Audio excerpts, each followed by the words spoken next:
భారతదేశంలో మార్వాడీల సమస్య అంటే తెలంగాణలో ఇప్పుడు గో బ్యాక్ మార్వాడి అనేటువంటి నినాదంతో ఒక ఉద్యమం నడుస్తుంది. అయితే నిజానికి ఎందుకు వెళ్ళిపోమంటున్నారు వీళ్ళని? ఇక్కడ చాలామంది సహజ ఇక్కడికి వచ్చి మనతో పాటు కలిసి జీవించవచ్చు, కానీ చాలా దౌర్జన్యపూరితంగా ఇక్కడ వ్యాపారాలని కబ్జా చేసి, ముఖ్యంగా బంగారు వ్యాపారం మొత్తం వాళ్ళే టేక్ ఓవర్ చేస్తారు అన్ని చోట్ల. ఉదాహరణకు విజయవాడ శివాలయం వీధిలో గతంలో కోమట్లకు చెందినటువంటి బంగారు కొట్లే ఉండేవి. ఇప్పుడు మొత్తంగా మార్వాడీ కొట్లుగా మారిపోయినాయి.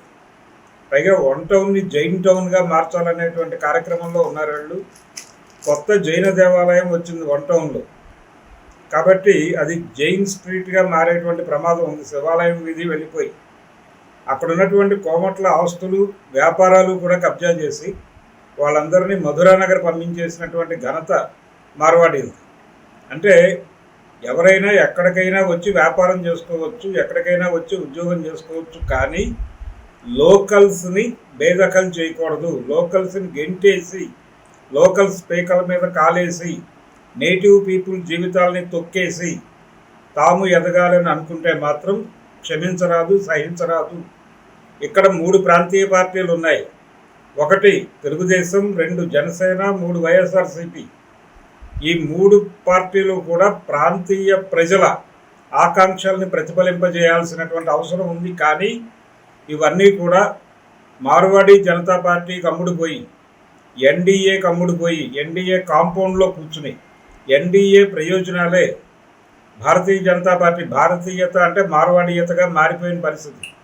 కాబట్టి మార్వాడీయత జనతా పార్టీ ప్రయోజనాలే తమ ప్రయోజనాలుగా భావించాల్సినటువంటి పరిస్థితికి నెట్టివేయబడ్డారు. అంటే ఆ మేరకు ఇరుక్కున్నారు, వాళ్ళని ఇరికించారు, ఇరికిస్తున్నారు, కొనుగోలు చేస్తున్నారు, దుడ్లో కట్టేస్తున్నారు ప్రాంతీయ పార్టీలు అన్ని చోట్ల.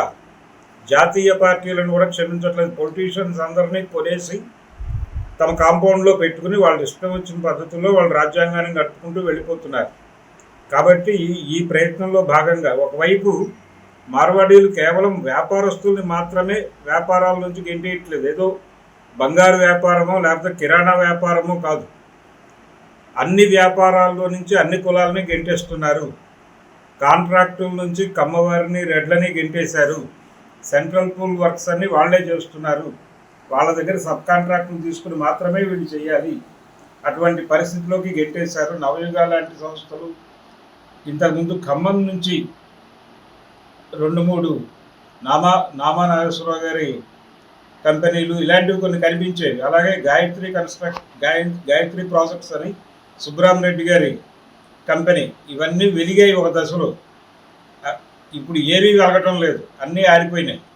ఆరిపోవడానికి కారణం వీళ్ళే సెంట్రల్ పూల్ వర్క్స్ అన్ని వాళ్ళ కాంట్రాక్ట్లోకి తీసుకుని, వాళ్ళ కంట్రోల్లోకి తీసుకుని, వారు ఎవరికి ఇవ్వాలంటే వాళ్ళకి సబ్ కాంట్రాక్టులు ఇస్తున్నటువంటి పరిస్థితిలో అన్ని కులాలలోనూ అన్రెస్ట్ క్రియేట్ చేస్తున్నటువంటి మార్వాడీలని ఇక్కడి నుంచి పంపించకపోతే స్థానికులకి బతకటమే కష్టమైపోయేటువంటి పరిస్థితి వచ్చేటువంటి అవకాశం ఉంది. ముందుగా మేలుకుని ఇక్కడ కూడా సీరియస్గా, అక్కడ ఏదో గోబ్యాక్ మార్వాడి అంటున్నారు, అది కేవలం అక్కడి సమస్య కాదు. అలాగే సౌత్ని తిని నార్త్ బతుకుతోంది అనే మాట కూడా మనం వినాల్సిన అవసరం ఉంది. ఎందుకంటే విపరీతమైన వలసలు వస్తున్నారు. నేపాల్ నుంచి వస్తున్నారు, బంగ్లాదేశ్ నుంచి వస్తున్నారు, రకరకాల ప్రాంతాల నుంచి, బర్మా నుంచి వస్తున్నారు. ఈ వస్తున్న వీళ్ళందరినీ రోహింగ్యాలు అనే పేరుతో, రోహింగ్యాలు వస్తున్నారు కదా, వాళ్ళనేవి అంటలేదేమిటి మీరు? ఈ మార్వాడీల గురించి మాట్లాడతారేంటి అని మాట్లాడుతున్నారు కొంతమంది రాజకీయ నాయకులు. ఆ మాట్లాడుతున్న వాళ్ళందరూ చాలా స్పష్టంగా మార్వాడీ జనతా పార్టీకి చెందిన వాళ్ళే. ఈ రోహింగ్యాలు వాళ్ళు బతుకటం కోసం ఇక్కడికి వచ్చారు. అందులో పర్టికులర్గా హిందువులు అంటే నేపాల్ నుంచి వస్తున్నటువంటి హిందువులందరినీ కొంచెం టేక్ ఓవర్ చేస్తున్నారు లోపలికి. వాళ్ళకి ఆధారాలు క్రియేట్ చేసి ఇస్తున్నారు, కానీ ముస్లిమ్స్ని మాత్రమే దూరం పెట్టేస్తున్నారు. వాళ్ళు ప్లకార్డులు పట్టుకుని రోడ్ల మీద హైదరాబాద్లో చాలా వీధుల్లో ఆడపిల్లలు సాయంత్రం పూట అలా ప్లకార్డులు పట్టుకుని మమ్మల్ని ఇక్కడ బతకనివ్వండి అని నిలబడుతున్నటువంటి సన్నివేశాలు చాలా కనిపిస్తాయి. అంటే వాళ్ళు బతకడం కోసం వచ్చారు, మమ్మల్ని బతకనివ్వండి అయ్యా ఇక్కడ అని అడుగుతున్నారు. వాళ్ళని క్షమించవచ్చు, కానీ మన జీవితాలని నాశనం చేసేస్తున్నటువంటి, మన జీవితాల్లో వెలుగులు ఆర్పేస్తున్నటువంటి మార్వాడీలని వాళ్ళతో పోల్చి మాట్లాడటం అనేది పరమ దుర్మార్గమైనటువంటి వ్యవహారం. కాబట్టి ఈ పోరాటంలో అవసరమైతే రోహింగ్యాల మద్దతు కూడా తీసుకుని వీళ్ళని గెంటేయాల్సినటువంటి అవసరం మాత్రం ఖచ్చితంగా ఉంది. అలాగే ప్రతి వృత్తిలోకి ఈ బయట నుంచి వలస వస్తున్నటువంటి వాళ్ళు నేపాల్ నుంచి వస్తున్నారని చెప్పాను నేను ఇందాక, బీహార్ నుంచి వస్తున్నారు, ఉత్తరప్రదేశ్ నుంచి వస్తున్నారు, మధ్యప్రదేశ్ నుంచి వస్తున్నారు. ప్రతి ప్రాంతం నుంచి, ఉత్తరాది నుంచి విపరీతంగా వలసలు ఉన్నాయి. బీహార్ నుంచి వస్తున్నారు. మీరు ఆంధ్రప్రదేశ్లో ఏ మారుమూల పల్లెకైనా వెళ్ళండి, ఆ హోటళ్లలో లేకపోతే పెట్రోల్ బంకుల్లో ఉన్న పనులన్నీ వాళ్ళే చేస్తున్నారు. లోకల్గా ఉన్నటువంటి కూలీలకు ధరలు పెరగకుండా, కూలీ రేట్లు పెరగకుండా చేస్తున్నారు.